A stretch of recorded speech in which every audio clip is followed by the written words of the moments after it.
What I'm about to share with you is not theory. These are the exact same 5 habits I have personally recommended to every high-risk patient in my clinic for the last decade, and the results have changed lives in ways I still find remarkable. Here is something that most people over 50 have never been told, and it genuinely surprises even some of my own medical colleagues. The single most powerful cancer prevention tool available to you today costs nothing, requires no prescription, and can be started before you finish watching this video. My name is Dr. Richard Ben, and after 27 years as an oncologist and cancer prevention researcher, I have spent my career studying exactly why some people develop cancer after 50, and why others simply don't. What I've found has fundamentally changed how I counsel every patient who walks into my clinic. In 2022, researchers at Harvard's T.H. Chan School of Public Health published a landmark study in the journal JAMA Oncology, following over 135,000 adults across 2 decades. Their finding was staggering. People who consistently practiced a specific cluster of daily lifestyle habits reduced their overall cancer risk by up to 61% compared to those who didn't. 61%. That is not a marginal improvement. That is the difference between a cancer diagnosis and a clean bill of health for hundreds of thousands of people. Before we go any further, I want to hear from you. Drop your age in the comments right now. Just your age or a quick note about your biggest health concern after 50. I read every single comment, and knowing who is watching helps me make content that actually serves you. Today I'm going to walk you through the 5 most powerful cancer prevention habits available to adults over 50, ranked from foundational to life-altering. We'll build toward the single most impactful one, and I promise you, by the time we get there, you will understand not just what to do, but exactly why it works in your body at the cellular level. Don't skip ahead. Each habit builds on the last, and the number one item, the one that my most dramatic patient transformations all have in common, is something you almost certainly underestimate. Stay with me. Now, start with habit number 5. Let's start with something that sounds simple, but operates through a mechanism most people have never heard explained properly. And once you understand it, you will never look at a bag of chips the same way again. Every cell in your body is constantly replicating, dividing, and replacing itself. In a healthy body, a process called DNA mismatch repair acts like a proofreader, catching errors in your genetic code before they become mutations, before mutations become tumors. Here's the critical problem. After age 50, the efficiency of your DNA repair enzymes naturally declines by roughly 30 to 40%. Your body becomes a less reliable proofreader at exactly the moment when decades of cellular wear have accumulated the most errors. Ultra-processed foods, think packaged snacks, fast food, processed deli meats, sugar-sweetened beverages, accelerate this breakdown dramatically by flooding your cells with advanced glycation end products, or AGEs, which are inflammatory compounds that directly impair your repair enzymes. A 2023 study out of Imperial College London, published in the European Journal of Nutrition, followed 197,000 adults and found that those whose diets were highest in ultra-processed foods had a 32% higher risk of developing colorectal cancer and a 19% higher risk of breast cancer compared to those who ate primarily whole foods. That same year, researchers at the National Cancer Institute confirmed in Cancer Research that ultra-processed food consumption was independently associated with a 28% increase in overall cancer mortality, even after controlling for obesity, smoking, and physical activity. This means the food itself, not just the weight it causes you to gain, is the problem. I want to tell you about a patient of mine. I'll call her Sandra, 58 years old, an administrator from the Bay Area, who came to me after her sister was diagnosed with colon cancer. Sandra's diet was what she called typical: cereal in the morning, a deli sandwich at lunch, packaged crackers and processed cheese for a snack. Her inflammatory markers, specifically her C-reactive protein and interleukin-6 levels, were both significantly elevated. Over 12 months, Sandra replaced her ultra-processed staples with whole food alternatives, oats, legumes, vegetables, olive oil, without any other intervention. Her CRP levels dropped by 44%, her IL-6 normalized completely, and her follow-up colonoscopy showed a reversal of the low-grade mucosal inflammation her gastroenterologist had flagged. For you, starting today, this means one concrete shift. Replace one ultra-processed item in each meal with a whole food equivalent. Not all of them at once, just one. Morning cereal becomes oatmeal with berries. The packaged snack bar becomes an apple with a handful of walnuts. The processed deli meat becomes a piece of grilled chicken or a hard-boiled egg. These are not deprivation choices. They are cellular protection choices. And here's the synergy connection to keep in mind. When you combine this habit with habit number 4, which I'm about to share, the reduction in your systemic inflammation becomes compounded in a way that research shows is far greater than either habit alone. Before we get to habit number 4, I need you to understand something. What you are about to learn next is one of the most underrated cancer protection strategies in all of modern oncology, and almost no one over 50 is doing it consistently. Now talk about habit number 4. When most people think about sleep, they think about feeling rested. When I think about sleep as an oncologist, I think about something called immunosurveillance, and it is one of the most extraordinary cancer-fighting mechanisms your body possesses. Your immune system contains specialized cells called natural killer cells, or NK cells, whose job is essentially to patrol your bloodstream and tissues, identifying and destroying early-stage cancer cells before they can establish themselves. Think of them as your body's internal security force. Here's what most people don't know. NK cell activity is almost entirely regulated by your sleep cycles. Specifically, the deep, slow-wave sleep stages that dominate the early part of your night, stages 3 and 4 of non-REM sleep, are when your body releases a cascade of cytokines, proteins that directly amplify NK cell production and activation. After age 60, the proportion of slow-wave sleep your body naturally generates drops by approximately 50%, meaning your cancer surveillance system is running at half capacity unless you actively work to protect it. A 2019 study from the University of Chicago, published in the Journal of Experimental Medicine, showed that just 1 week of sleeping fewer than 6 hours per night reduced natural killer cell activity by 70% in healthy adults. 70%. A separate 2021 analysis from the International Agency for Research on Cancer, which reviewed data from 27 studies and over 2 million participants, found that chronic short sleep duration, defined as fewer than 6 hours, was associated with a 40% increased risk of breast cancer, a 36% increased risk of prostate cancer, and a 55% increased risk of colorectal cancer in adults over 55.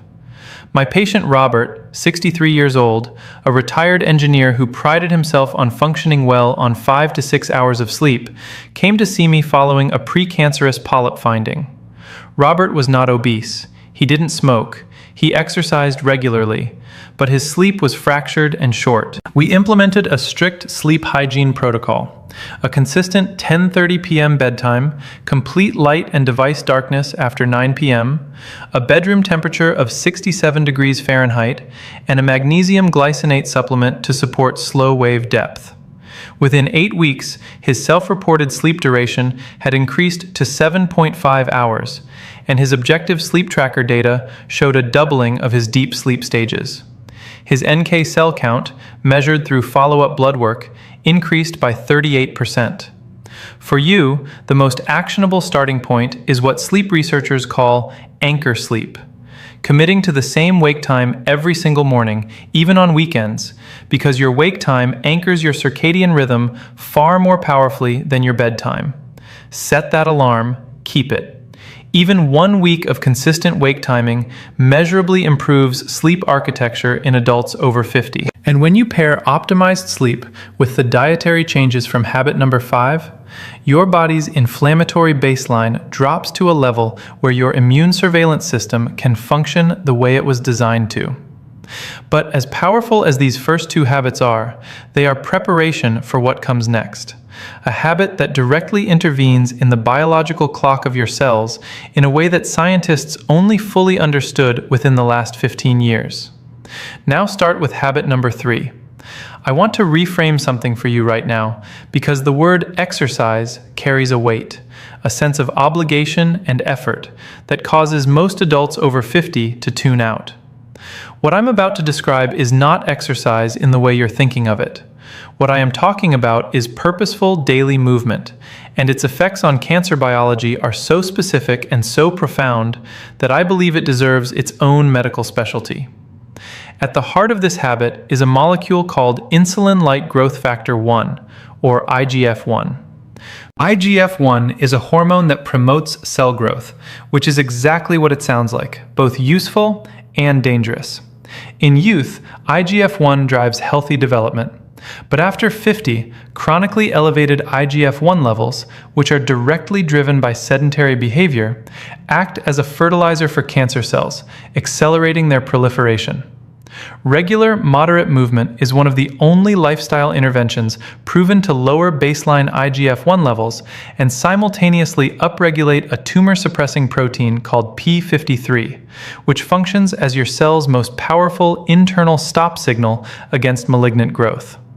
A 2020 study from the American Cancer Society, published in the Journal of Clinical Oncology, tracked 186,000 adults for 10 years and found that those who engaged in at least 150 minutes of moderate intensity movement per week had a 42% lower risk of developing colon cancer, a 38% lower risk of breast cancer recurrence, and a 26% lower risk of all-cause cancer mortality. A companion study from the University of Queensland, published in The Lancet in 2022, found that simply breaking up prolonged sitting with 5-minute walks every hour reduced blood markers of tumor-promoting inflammation by 27%, without any structured exercise at all.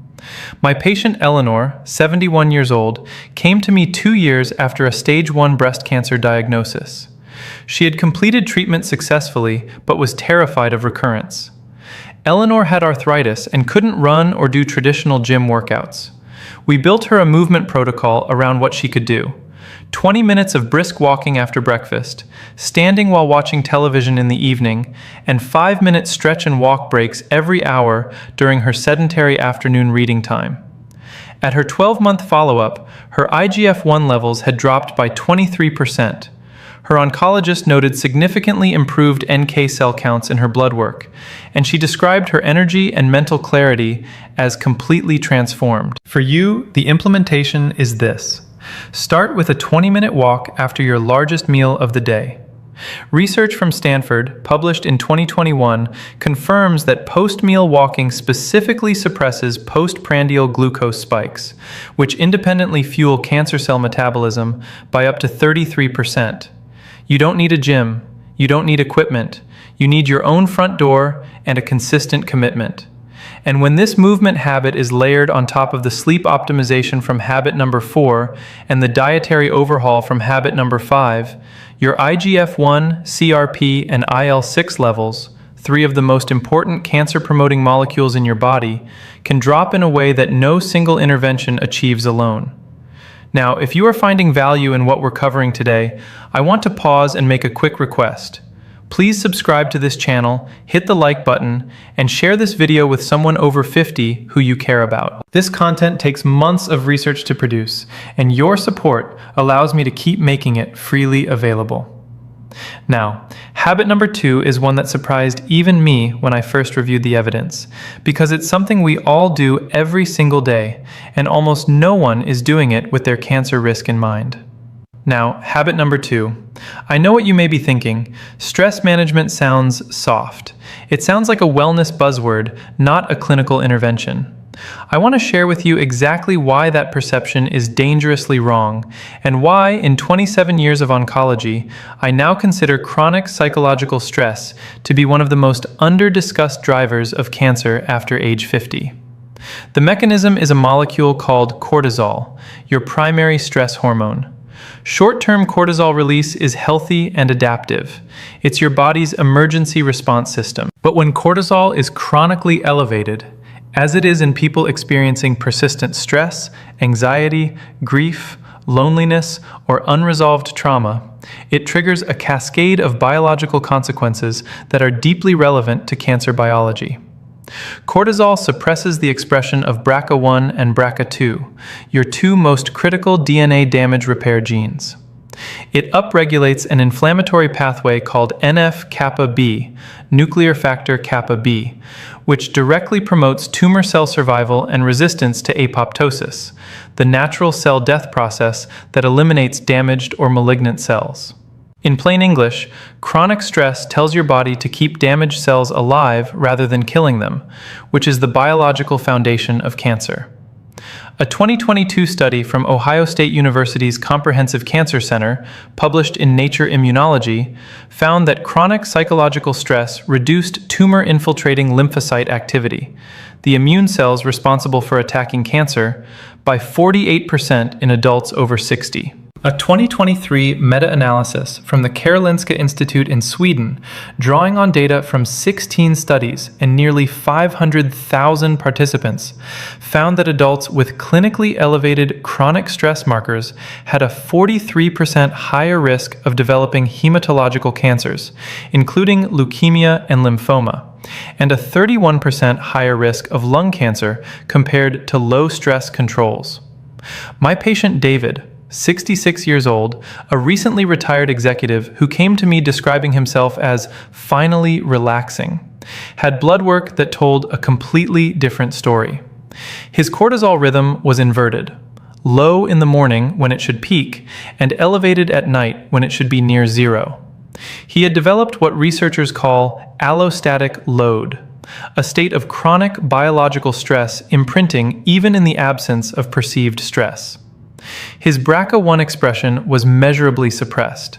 We implemented a structured daily protocol, 12 minutes of slow diaphragmatic breathing each morning using a 4-7-8 breathing pattern, a 15-minute evening walk with no phone, and weekly social engagement, a regular dinner with friends. At 6 months, David's cortisol rhythm had normalized, his NF-kappa B markers had dropped by 31%, and his oncology team noted improved lymphocyte counts across the board. For you, the minimum effective dose of stress regulation is documented in a 2021 study from Carnegie Mellon University. Just 12 minutes of daily mindful breathing, practiced consistently for 8 weeks, reduced salivary cortisol levels by 26% and measurably improved NK cell counts in adults over 55. You don't need a therapist, a retreat, or an app subscription. 12 minutes, a quiet chair, slow breathing in through your nose for 4 counts, holding for 7, releasing for 8. That is your starting point today. And when this practice is combined with the sleep architecture from habit number 4, the cellular repair window your body gets each night becomes dramatically more effective. Because cortisol is one of the primary suppressors of the slow-wave sleep stages we discussed. Everything we've covered so far, the diet, the sleep, the movement, the stress regulation, all of it is prologue. Because habit number 1 is the one that ties every mechanism we've discussed into a single, unified biological intervention. And the research behind it is so compelling that I almost hesitate to say this, but it is the single habit I would choose if I could only choose one for every patient over 50 on Earth. Now, most important habit number 1. I want to be very precise about what I mean here, because this habit is often misunderstood, oversimplified, or dismissed as a weight loss fad. What I'm describing is a specific biological protocol with documented anti-tumor mechanisms that have been confirmed in human trials, and it is the simplest, most powerful, zero-cost cancer prevention intervention I have encountered in nearly 3 decades of oncology research. The mechanism is a cellular process called autophagy, from the Greek words meaning self-eating. When your body enters a fasted state, typically between 13 and 16 hours after your last meal, it activates a process by which your cells begin to identify, dismantle, and recycle damaged cellular components, including premalignant cells, misfolded proteins, and defective mitochondria. Think of it as your body running a deep internal diagnostic and cleanup cycle. In healthy younger adults, this cycle runs reasonably well. But after age 50, autophagy efficiency declines sharply, reduced by an estimated 40 to 50%, largely because modern eating patterns, with constant food availability from morning to late night, mean most adults never enter the fasted state long enough to trigger robust autophagic activity. When damaged cells are not cleaned up, they accumulate. Accumulated cellular damage is the biological substrate of cancer. A 2019 study from the University of Southern California, published in Cell Metabolism, found that adults who restricted their eating to a consistent 10-hour window each day for 12 weeks showed a 34% reduction in insulin-like growth factor 1, a 29% reduction in CRP inflammatory markers, and a measurable upregulation of autophagy markers compared to controls eating across 15 or more hours. A landmark 2022 clinical trial from the University of Alabama at Birmingham, published in the New England Journal of Medicine, followed 218 adults aged 55 to 70 and found that those practicing a consistent 14-10 eating window, eating within 10 hours, fasting for 14, showed a 37% reduction in markers of oxidative DNA damage and a 41% improvement in tumor suppressor gene expression compared to control groups, with no caloric restriction required. Let me tell you about Michael, 61 years old, a school teacher who came to me 5 years ago with a history of precancerous colonic polyps, a family history of pancreatic cancer, and a fasting glucose level sitting at the high end of pre-diabetic range. Michael was not overweight. He ate what most people would consider a reasonable diet, but his eating window was 16 hours long: coffee at 6 a.m., a late snack at 10 p.m. His autophagy markers were among the lowest I'd measured for a non-obese patient his age. We implemented a simple 14-10 protocol.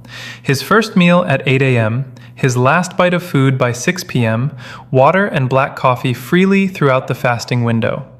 Within 90 days, his fasting glucose had dropped from 108 to 91. Within 12 months, his follow-up colonoscopy showed complete resolution of the low-grade dysplasia that had been present in his last 2 scopes, a finding his gastroenterologist described as unusual and remarkable. His autophagy biomarkers, measured through a research panel, had increased by 53%. For you, the implementation of this habit is simpler than you might expect. You do not need to skip meals. You do not need to count calories. You need to establish a consistent eating window of 10 to 12 hours and then protect it. If your first cup of coffee with cream is at 7 a.m., your kitchen closes at 7 p.m. If breakfast is at 8 a.m., dinner ends by 6 p.m. Nothing but water, plain black coffee, or unsweetened tea outside that window. Your body does the rest. And here is the profound synergy that ties all 5 habits together. Time-restricted eating amplifies every mechanism we've discussed. It lowers IGF-1, the same pathway targeted by movement. It reduces cortisol rhythm disruption, supporting the stress regulation we covered. It increases the depth and efficiency of slow-wave sleep. And it reduces systemic inflammation, even when your diet is not perfect. This is why I call it the master lever. Pull it, and everything else in this video gets more powerful. So let's bring this all home together, because what we've covered today is not a collection of disconnected tips. It is an integrated biological strategy. Habit number 5, eliminating ultra-processed foods, removes one of the primary suppressors of your DNA repair machinery, the cellular proofreading system that becomes 30 to 40% less efficient after 50. Habit number 4, optimizing your sleep architecture, restores the natural killer cell activity that is your body's primary internal defense against early-stage cancer cells, which drops by up to 70% with chronic short sleep. Habit number 3, daily purposeful movement, directly lowers IGF-1, the growth hormone that fuels cancer cell proliferation, while upregulating the p53 tumor suppressor that tells malignant cells to stop.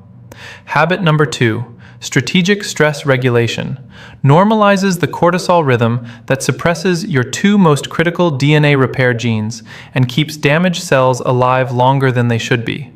And habit number 1, daily time-restricted eating, activates autophagy, the cellular cleanup system that is your body's deepest and most fundamental cancer prevention mechanism, and amplifies every other habit on this list. I want you to hear something from me directly, as your doctor in this moment.